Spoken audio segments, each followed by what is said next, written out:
Hola, mi nombre es Romina Rodríguez García, estudiante de Ingeniería Mecatrónica en la Universidad La Salle Pachuca, y este es mi videoensayo del segundo parcial taller de cinefilia. En este trabajo reflexionaré sobre varias películas analizadas en clase explorando temas como el destino, la identidad, la moral, la redención a través de distintas perspectivas cinematográficas. Empezamos por vidas pasadas. El concepto budista Yin-Yang se refiere a los lazos que unen a las personas a través de diferentes vidas, una especie de destino que conecta almas. En vidas pasadas, este concepto funciona como el eje narrativo que une a Nora y a Jason, mostrando que su conexión va más allá del tiempo y del espacio. No se trata solo de un amor romántico, sino de una reconexión espiritual, una oportunidad para entender quiénes somos en relación con los demás. La película usa In-Jong para hablarnos del peso del pasado y las decisiones que definen nuestro presente. La escena final, cuando Nora llora tras despedirse de Jason, es profundamente humana. No llora solo por amor, sino por la vida que no tuvo, por la versión de sí misma que quedó atrás. Es un cierre lleno de aceptación. No hay tragedia, hay madurez emocional. La cámara la muestra caminando de regreso, no hacia el pasado, sino hacia su vida actual, lo que da a la escena una fuerza emocional silenciosa pero poderosa. La siguiente película es Sueño en otro idioma. De Sueño en otro idioma, lo que más me pareció interesante fue cómo la historia utiliza el lenguaje como una forma de resistencia y memoria. El script no es solo un idioma, sino un símbolo de todo lo que desaparece cuando dejamos de comunicarnos. Una cultura, una historia y una forma de sentir. La película entrelaza tres dimensiones. El conflicto personal, lo que pasa entre Evaristo e Isauro. El conflicto cultural, como una lengua en peligro de extinción. Y el conflicto interior, el amor reprimido y el miedo a reconocerse. Narrativamente me llamó la atención que todo gira en torno a la imposibilidad de hablar y que la redención solo llega cuando el personaje vuelven a pronunciar palabras que habían guardado por años.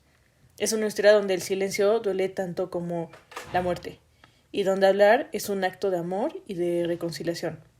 En cuanto a la fotografía, los tonos verdes, dorados y terrosos reflejan la conexión entre los personajes y la selva, un entorno que respira y parece testigo del pasado del tiempo. Cada plano parece bañado por una melancolía natural, como si el pasaje fuera parte de la memoria del idioma. Lo que más me conmovió fue cómo la película habla sobre el perdón, sin decirlo directamente. El siglir, más que un idioma, representa el amor que no se puede vivir y que aún sobrevive en la memoria. Cuando Evaristo y Isauro vuelven a hablar, lo que realmente reviven no es solo una lengua, sino una parte de sí mismos que habían enterrado por vergüenza y dolor. En este sentido, Sueño en otro idioma es una metáfora sobre cómo la represión, ya sea lingüística, cultural o amorosa, terminan matando lentamente lo que somos.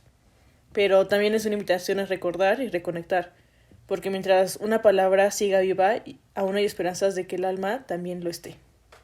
Pasamos a Taxi Driver. Taxi Driver es una película que nos introduce a la soledad y el deterioro psicológico de Travis Bickle, un veterano de guerra incapaz de reintegrarse a la sociedad. Scorsese nos cuenta la historia desde un punto de vista y eso lo cambia todo. Vemos el mundo no como es, sino como Travis lo percibe. A través de su mirada, Nueva York se convierte en un infierno nocturno, lleno de suciedad, ruido y personas que él considera corruptas. La cámara, con sus encuadres cerrados y los reflejos en los espejos o los vidrios del taxi, nos encierra junto con él, dentro de una mente que se va fragmentando poco a poco. Travis observa el mundo con desprecio, pero también con deseo de pertenecer. Su relación con Betsy, por ejemplo, muestra esa contradicción. La idealiza como un símbolo de pureza, pero cuando ella lo rechaza, su frustración se transforma en rabia y resentimiento. Con Iris, la joven prostituta, su obsesión se vuelve paternal y mesiánica. Quiere salvarla, pero la hace de una forma violenta, casi delirante, como si buscara redimirse a sí mismo a través de la sangre de otros. En el fondo, lo que Travis busca no es justicia, sino sentido, algo que justifique su existencia. El uso de la voz en off en sus diarios refuerza esa desconexión. Escuchamos sus pensamientos más íntimos, llenos de odio, cansancio y una necesidad constante de limpieza moral. Cuando dice que quiere una gran lluvia que limpie la ciudad, no habla solo de Nueva York, sino de su propio interior. Esa frase resume su conflicto. Él mismo es parte de la sociedad que quiere eliminar. Scorsese y Paul Schrader construyen a Travis como un antihéroe moderno, un producto de la soledad urbana y del desencanto social de los años 70. A diferencia de un héroe clásico, Travis no salva a nadie por altruismo, sino porque necesita sentir que su dolor tiene propósito. Por eso su violencia se vuelve catártica y perturbadora al mismo tiempo. El espectador siente repulsión, pero también una extraña empatía. Taxi Driver no nos pide juzgarlo, sino mirarlo de frente, ver cómo la alineación y la falta de contacto humano puede llevar a la persona común a la locura. Al final, Travis no solo muestra su relación con la ciudad, sino también la relación del individuo con una sociedad que ignora su desesperación. Además, tenemos la pregunta: ¿redención real o fantasía? El supuesto reconocimiento público de Travis como héroe parece una fantasía de su mente moribunda. Al final es demasiado perfecto para ser real, con una ilusión creada por su ego antes de morir. Scorsese deja esa ambigüedad para mostrar cómo la sociedad puede glorificar la violencia si encaja con una narrativa de justicia.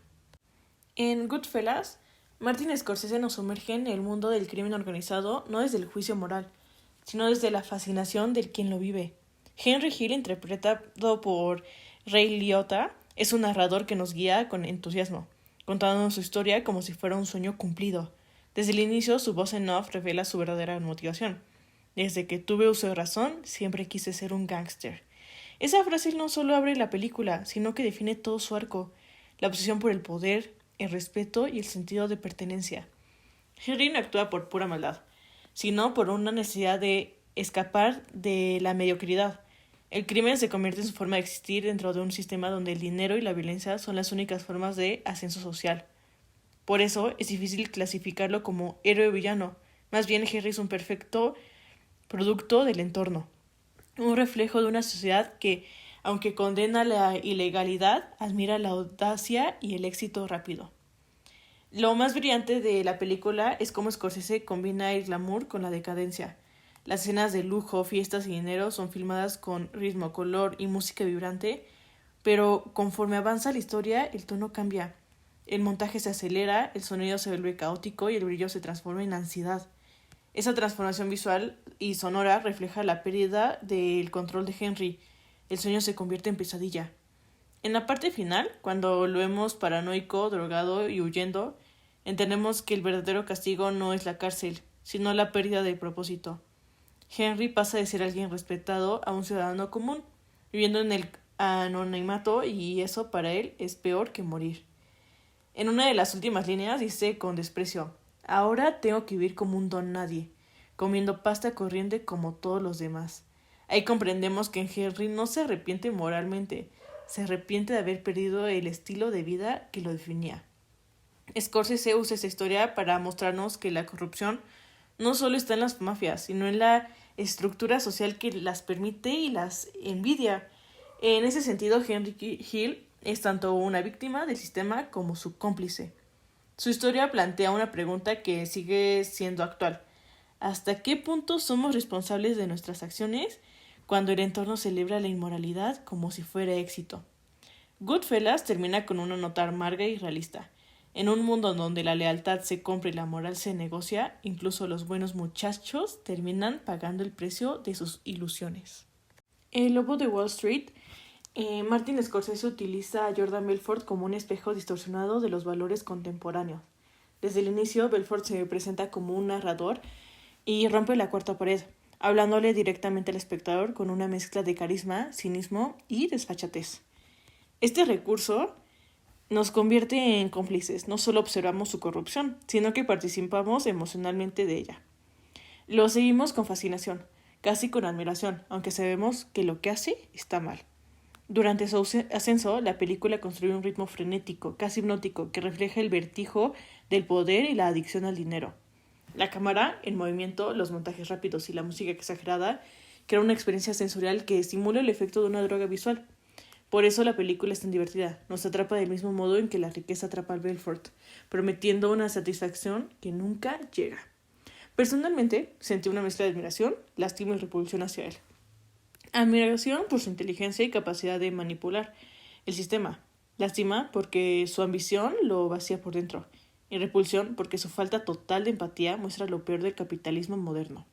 Lo más interesante es que Scorsese no lo juzga directamente, deja que nosotros mismos sintamos la contradicción de reírnos y, al mismo tiempo, cuestionarnos por qué lo hacemos. En el fondo, El Lobo de Wall Street funciona como una sátira sobre el deseo del éxito y el culto al dinero. Los excesos, drogas, sexo, poder. No solo son parte del espectáculo, sino una forma de mostrar cómo la codicia se vuelve un sistema moral en sí misma. Belfort no roba por necesidad, sino porque confunde la felicidad con la euforia y porque el sistema le permite hacerlo sin consecuencias reales durante mucho tiempo. El final de la película, donde Belfort se convierte en orador motivacional, es quizás la parte más irónica y cínica de toda la historia. Después de haber destruido vidas y cometido fraudes millonarios, logra reinventarse como una figura admirada, vendiendo la misma retórica que lo llevó a corromperse. Su redención no es moral, sino comercial. Belfort vuelve a vender, solo que ahora se vende a sí mismo. La puesta en escena de esta secuencia es muy reveladora. Scorsese lo muestra en un escenario frente a un público que lo escucha con atención, como si fuera un gurú del éxito. La cámara hace un traveling lento hacia el público que lo observa en silencio, fascinado. En sus rostros hay una mezcla de expectativa y vacío, como si todos esperaran absorber un poco de su magia. Esa mirada colectiva nos incluye a nosotros, los espectadores, y plantea la pregunta: ¿cuántas veces admiramos a las personas equivocadas solo porque parecen triunfadoras? Por eso considero que el final no es feliz ni trágico, sino profundamente cínico. Scorsese nos recuerda que vivimos en una sociedad donde un criminal puede reinventarse como ejemplo de éxito, porque lo que realmente se premia no es la ética, sino la habilidad de vender una historia convincente. El castigo pierde sentido cuando la fama se vuelve redención. Al final, El Lobo de Wall Street no solo es una crítica al sistema financiero, sino al público mismo, a nuestra fascinación por el lujo, la ambición y el poder. Es una mezcla que nos deja riendo, pero con una sensación incómoda, porque entendemos que Belfort no es un monstruo ajeno, es un reflejo exagerado de un deseo colectivo. Y mientras existan quienes lo escuchen como un profeta, su historia seguirá repitiéndose. Para concluir, estas películas, aunque muy distintas, dialogan entre sí sobre el deseo, la culpa, la identidad y el poder de las narrativas personales.